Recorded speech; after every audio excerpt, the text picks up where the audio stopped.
Richard turns away. "Driver, go." But before the car moves, a small sound pierces through the storm.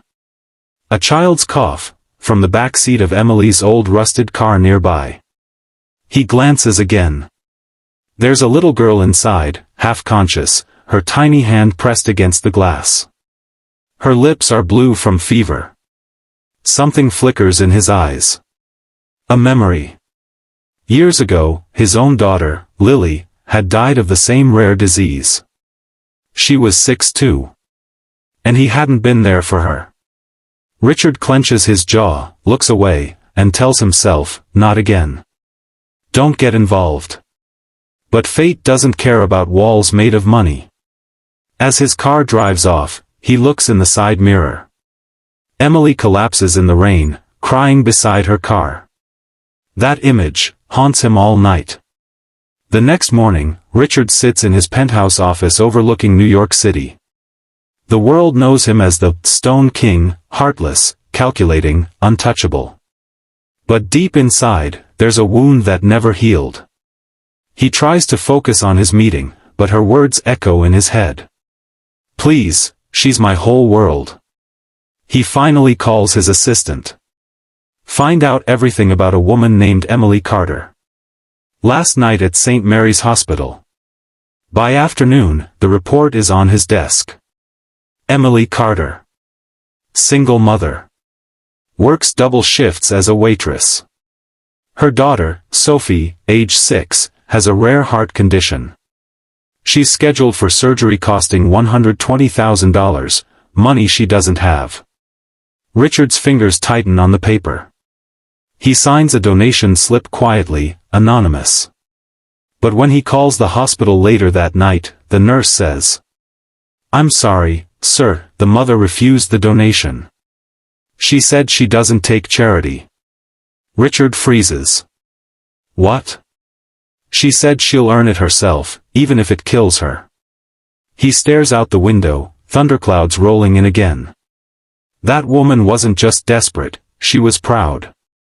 High Voltage Chapter 2, The Redemption. 3 days later.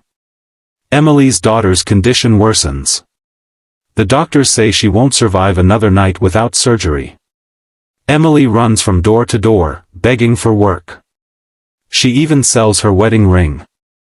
That evening, she sits outside the hospital, whispering to Sophie. "Hold on, baby. Mommy's here.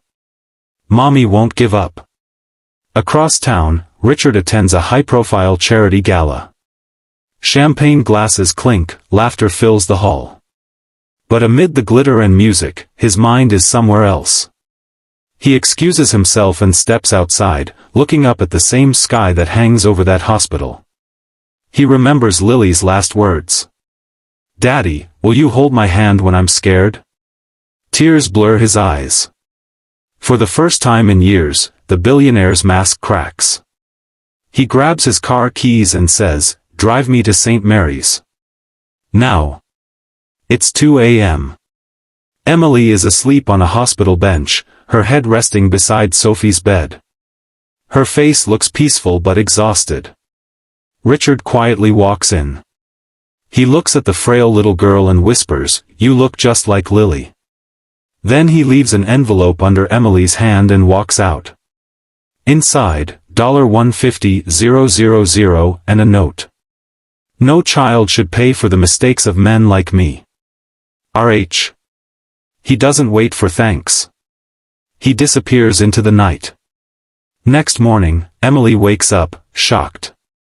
She runs after him, but he's gone. The hospital prepares for surgery. The operation lasts 6 hours. Sophie survives. When Emily finally breathes again, she whispers through tears, "God bless whoever you are." But the story doesn't end there. 2 weeks later, a headline appears on the news. Billionaire Richard Hayes found dead in car crash. The whole city mourns, but Emily feels something deeper, guilt and gratitude tangled together. She attends his funeral quietly, holding Sophie's hand.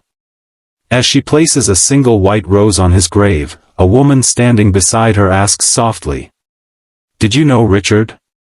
Emily nods, wiping her tears. He saved my daughter's life, and he never even told me his name. The woman smiles sadly. I'm his sister. He told me about you before he died. He said you reminded him of the woman he wished had raised his own daughter. Emily breaks down crying. And then, the sister hands her a letter, sealed with Richard's initials. Inside, it reads, Emily. I spent years chasing money, thinking it could fill the hole in my heart. But the night I saw you in the rain, I realized love is the only real wealth. I've transferred half my foundation's trust to a new program. The Sophie Initiative. It will help single mothers like you. Thank you for reminding me that kindness still exists. Richard Hayes. Emily clutches the letter to her chest, tears streaming down her face. Sophie tugs her sleeve.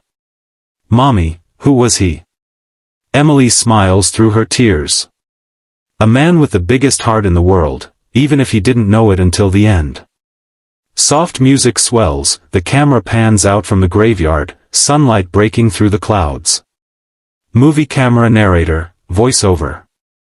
Sometimes the richest hearts are hidden behind the coldest faces. Richard Hayes may have died a billionaire. But in that one act of compassion, he became something greater. A human being reborn through kindness. If this story touched your heart, don't forget to like this video and subscribe to the Kindness Chronicles, where every story reminds us that even the smallest act of compassion can change a life forever.